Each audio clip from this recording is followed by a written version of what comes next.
Assalamualaikum warahmatullahi wabarakatuh. Baiklah, untuk pertemuan ke-9 ini yaitu pada mata kuliah metodologi penelitian kuantitatif, saya akan membahas mengenai populasi dan sampel. Yang mana yang pertama saya akan menyampaikan materi mengenai pengertian populasi dan sampel. Yang mana menurut Sugiono, populasi adalah wilayah generalisasi yang terdiri atas objek atau subjek yang mempunyai kuantitas dan karakteristik tertentu yang ditetapkan oleh peneliti untuk dipelajari dan kemudian ditarik kesimpulannya. Jadi populasi bukan hanya orang tetapi juga benda-benda alam yang lain. Populasi juga bukan sekedar jumlah yang ada pada objek atau subjek yang dipelajari, tetapi populasi ini juga meliputi seluruh karakteristik atau sifat yang dimiliki oleh objek atau subjek itu. Yang kedua adalah sampel, yang mana sampel ini merupakan sebagian dari jumlah dan karakteristik yang dimiliki oleh populasi. Di mana bila populasi besar dan penelitian tidak mungkin mempelajari semua yang ada pada populasi, misalnya karena keterbatasan dana, tenaga, dan waktu, maka penelitian dapat menggunakan sampel yang diambil dari populasi itu. Apa yang dipelajari dari sampel itu, kesimpulannya akan diberlakukan untuk populasi. Untuk itu, sampel yang diambil dari populasi harus betul-betul representatif. Yang kedua adalah kriteria sampel representatif. Sampel representatif merupakan sampel yang karakteristiknya hampir sama dengan yang dimiliki oleh populasi, yang berarti item-item yang dijadikan sampel populasi serupa dengan item-item yang tidak dijadikan sampel. Selanjutnya mengenai teknik pengambilan sampel, yang mana ini terbagi menjadi dua, yaitu probability sampling dan non-probability sampling, di mana kedua jenis tersebut terdiri dari pengambilan secara acak dan pengambilan sampel tidak acak. Kedua jenis ini juga memiliki sub-sub lain yang diantaranya adalah purposive sampling, snowball sampling, dan cluster sampling, dan lain-lain. Probability sampling adalah metode pengambilan sampel secara random atau acak. Dengan cara pengambilan sampel ini, seluruh anggota populasi diasumsikan memiliki kesempatan yang sama untuk terpilih menjadi sampel penelitian. Metode ini terbagi menjadi beberapa jenis yang lebih spesifik antara lain. Yang pertama adalah pengambilan sampel acak sederhana atau sampel random sampling. Pengambilan sampel acak sederhana disebut juga sampel random sampling. Teknik penarikan sampel menggunakan cara ini memberikan kesempatan yang sama bagi setiap anggota populasi untuk menjadi sampel penelitian. Cara pengambilannya yaitu menggunakan nomor undian. Terdapat dua pendapat mengenai metode pengambilan sampel acak sederhana. Pendapat yang pertama menyatakan bahwa setiap nomor yang terpilih harus dikembalikan lagi sehingga setiap sampel memiliki persentase kesempatan yang sama. Pendapat kedua menyatakan bahwa tidak diperlukan pengembalian pada pengambilan sampel menggunakan metode ini. Namun metode yang paling sering digunakan adalah sampel random sampling dengan pengembalian. Kemudian kelebihan metode ini yaitu dapat mengurangi bias dan dapat mengetahui standar error penelitian, sementara kekurangannya itu tidak adanya jaminan bahwa sampel yang terpilih benar-benar dapat merepresentasikan populasi yang dimaksud. Contohnya pengambilan sampel metode acak sederhana. Dalam suatu penelitian dibutuhkan 30 sampel, sedangkan populasi penelitian berjumlah 100 orang. Selanjutnya peneliti membuat undian untuk mendapatkan sampel pertama. Setelah mendapatkan sampel pertama, maka nama yang terpilih dikembalikan lagi agar populasi tetap utuh, sehingga probabilitas responden berikutnya tetap sama dengan responden pertama. Langkah tersebut kembali dilakukan sehingga jumlah sampel memenuhi kebutuhan penelitian. Yang kedua adalah pengambilan sampel acak sistematis, yaitu systematic random sampling. Metode pengambilan sampel acak sistematis menggunakan interval dalam memilih sampel penelitian. Misalnya, sebuah penelitian membutuhkan 10 sampel dari 100 orang, maka jumlah kelompok intervalnya 100 banding 10 sama dengan 10. Selanjutnya responden dibagi ke dalam masing-masing kelompok lalu diambil secara acak tiap kelompok.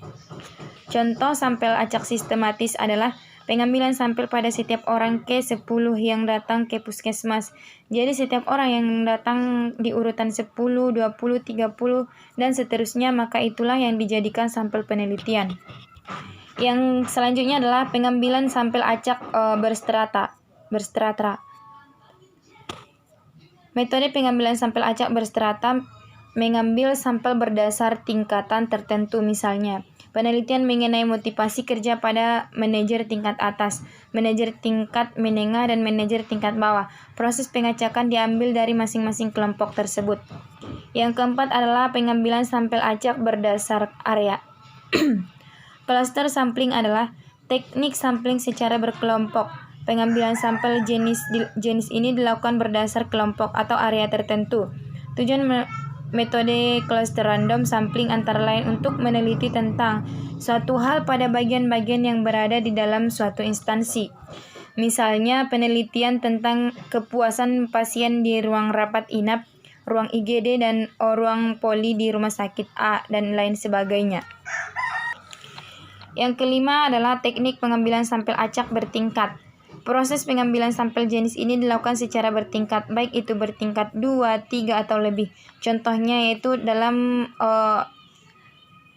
menentukan daerah. Yang pertama adalah kecamatan, gugus, desa, RW, dan RT. Baik, yang selanjutnya adalah non-probability sampling.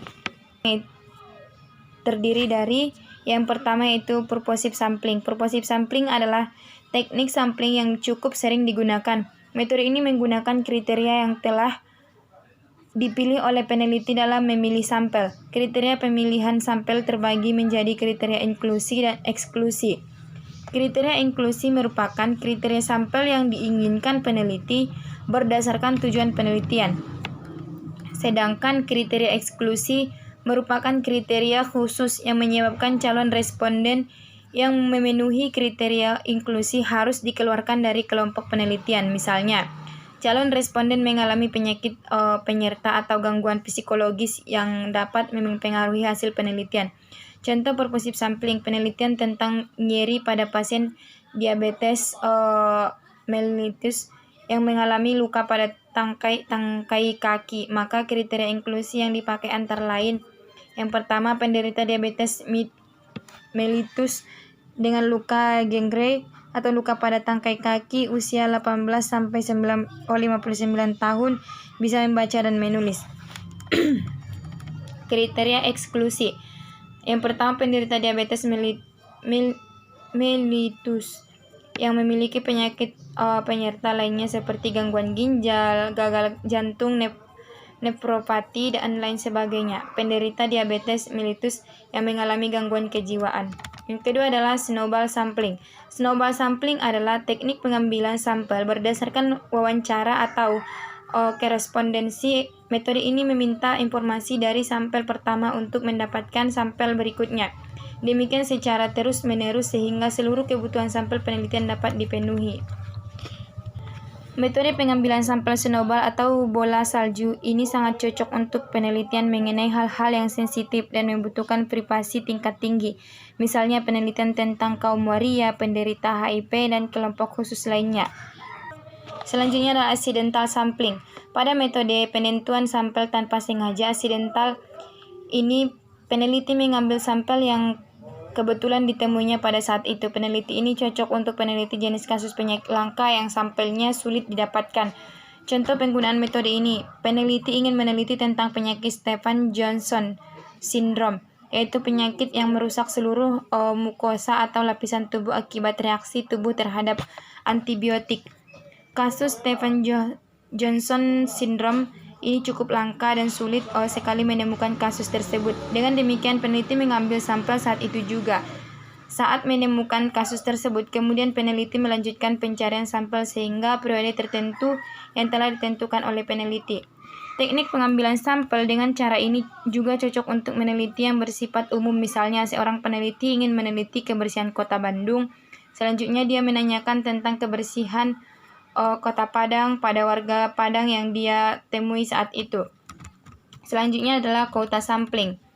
Metode pengambilan sampel ini disebut juga quota sampling. Teknik sampling ini mengambil jumlah sampel sebanyak jumlah yang telah ditentukan oleh peneliti. Kelebihan metode ini yaitu praktis karena sampel penelitian sudah diketahui sebelumnya. Sedangkan kekurangan yaitu bias penelitian cukup tinggi jika menggunakan metode ini. Teknik pengambilan sampel dengan cara ini biasanya digunakan pada penelitian yang memiliki jumlah sampel terbatas, misalnya penelitian pada pasien lupus atau penderita penyakit tertentu. Dalam suatu area terdapat 10 penderita lupus, maka populasi tersebut dijadikan sampel secara keseluruhan. Inilah yang disebut dengan total quota sampling. Selanjutnya adalah teknik sampel jenuh. Teknik sampel jenuh adalah teknik penentuan sampel yang menjadikan semua anggota populasi sebagai sampel, dengan syarat populasi yang ada kurang dari 30 orang. Baiklah, cukup sekian yang dapat saya sampaikan. Assalamualaikum warahmatullahi wabarakatuh.